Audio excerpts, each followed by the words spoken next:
So we're Hannah Finley and Leanne Jones, and this is a podcast. And over the next couple of weeks, we'll be talking about different aspects of leadership to help inspire colleagues find out what it means to them and how to put it into practice. Today, we're going to be talking personal growth, and we are joined by Sarah Cooper, who is a store manager. Some of you may follow her on Twitter and will have seen the incredible journey she has been on. So hi Sarah, thanks for joining us today. Hi, thanks for inviting me. It's a pleasure. So tell us a little bit more about yourself. So I'm Sarah, currently store manager in Maple Road in Sale. I've been officially store manager since October last year. Have been a store manager previously when I was a lot younger at 21. Left the company to try something different. Came back and spent quite a long period of time at team manager. And finally took the plunge August last year to make that step back up to store manager. And here I am today. If you could start off by telling us, what does personal growth mean to you? For me, it's trying to be kind of the best version of yourself, but while still staying true to kind of core values and beliefs, and realising that you've still got something to bring. Everybody is unique, and your own growth journey brings something different to the table in every aspect of life.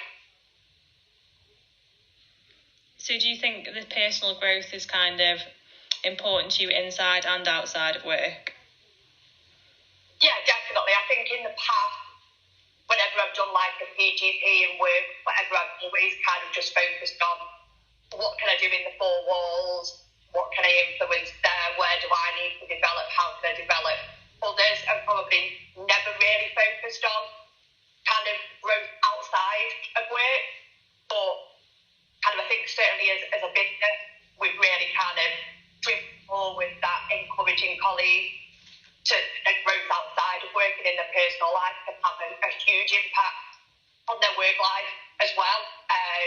And I think kind of realising that a lot of my growth within work has come from the changes that I've made in my personal life. So why is that important to you then, Sarah? I think I've always struggled probably kind of with confidence, because I had always been overweight, always kind of put on that happy clappy kind of smiley face, everything's fine. Knew I was kind of good at my job, but there was always niggling down, always not good enough, am I going to fail? And because I didn't have the confidence in myself, those doubts were always kind of the priority, and it just meant that I just carried on doing something that I knew was safe and secure and I could kind of do with my eyes closed. But actually, 10 years passed by doing the same job, not actually really probably bettering myself in any way.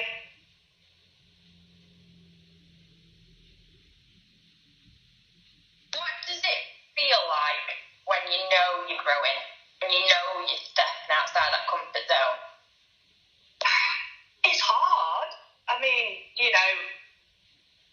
every little kind of challenge, every little kind of development is a battle, and certainly everything that, I've done a lot in kind of 18 months. I've really kind of pushed every single boundary that I have. Even kind of the first day I joined kind of my slimming group, I literally had thought about it for 3 or 4 days. At 8:30 in the morning, group was due to start at 9 o'clock. I still hadn't made that decision that I was going, and I literally just kind of got my bag and like, I'm just nipping out. Oh, right, where are you going? Just going to join a swimming group. And I was like, it was that kind of, I've got to push myself. I've really got to push myself. And if not, I'm working on the principle I'm kind of 40 next year. I was like, I want to know where I'm at. I want to be where I want to be when I turn 40. And that was the first step. And this journey is going to carry on to wherever it may lead during that time. It sounds like you really had a purpose to be doing that, and that's made the difference for you. Yeah, absolutely. It's just nice to actually take time to focus on yourself, because I think sometimes, especially in our jobs and through the pandemic and that, you can be so fixated on work and your colleagues and doing the right thing for them that you do forget sometimes to take some time out for yourself. Yeah, absolutely. And I think that's what a lot of the leading with care has made a difference to people, because it is that bit of reflection of, where am I in that triangle? Am I looking out for myself? Am I looking out for my team? Or am I getting things done? So it sounds like you kind of used some of that. Is there anything that you've used across the Leadership Hub that's helped you? Any of the tools or resources? Yeah, so one of the key ones, I attended one of the team sessions that was actually run through leadership around what's my purpose, and it kind of stood out to me as a key one to kind of really go on to as a new store manager, having made changes in my personal life and kind of looking at where my future was kind of maybe going to be, that I thought really maybe get some useful information out of it. And I surprised myself, quite open and honest, on the ball around some of the situations I've been in work-wise, where I was at on my journey personally. And what really kind of was really nice was after the session, there was another store manager that I know is on my area. We speak, but he actually picked up the phone after the call and rang me and was like, I had no idea, you come across confident, you come across that, you've been doing the job so long, you know what you're doing, but no idea that you'd faced all these issues previous held you back. And that just really improved that kind of relationship with somebody that, I pick up and have a bit of a chat to, but actually you realise everybody's had issues. It's nothing to be ashamed of. It's nothing to stop you going forward. So that was kind of a huge realisation, I think, for me, that actually just talking to people and realising, we all face the same challenges, and it's not a bad thing if we struggle with something, and people are there to help us do that. I also like just getting off leadership and just picking up some of the key quotes that are at the top of some of the pages. I was having a look through the other day, and I've obviously had a lot of feedback around my journey inspiring people and that's been really difficult to kind of accept.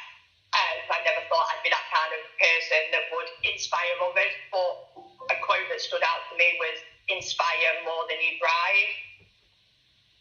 And that actually really kind of made me think that actually I'm inspiring people without actually having to make that effort to do it, because it's just my story, it's just my journey. And if that helps others, then amazing.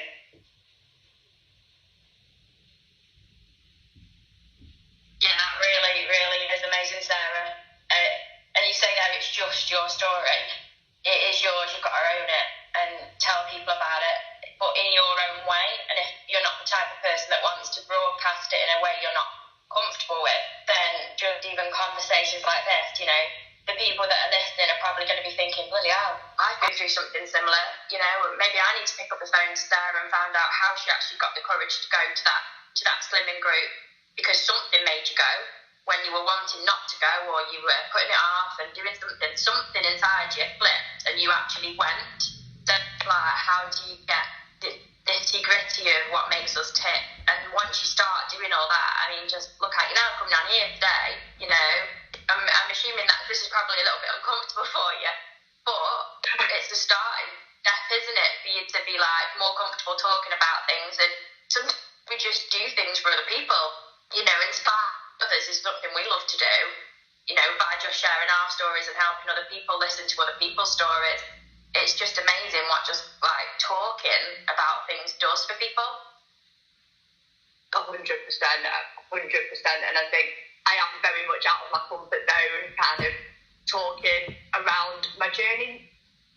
Not so much because I probably was embarrassed at the start, because it was talking around where I was starting from, and kind of when people say, so you've lost how much weight, what exercise did you do beforehand, and it's like, yeah, on, etc., etc. But now, as you said, it's owning it. It is what it is. I can't change it. But the fact is, I've made the changes, and I am pushing myself out of my comfort zones by doing things like this, and certainly standing on a stage at my slimming group, telling my story. I've just been nominated to be put forward for a regional award with that, which could result in a big kind of grand final if I get through, which would be like a big kind of black tie event, which is just overwhelming, totally overwhelming.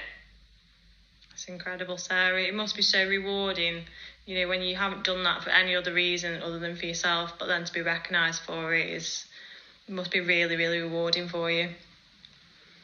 It's taken a lot of acceptance, a lot of kind of compliments and comments, and people reaching out to really kind of understand that people aren't just being nice, like, you've done really well, that actually, genuinely, it's had an impact. And that for me is just the most important thing, that I've started the journey 100% for myself, not for anybody else, because I've wanted to, but actually as a result of that, hopefully somehow I can help, support, encourage other people, and just anything's possible if you put your mind to it.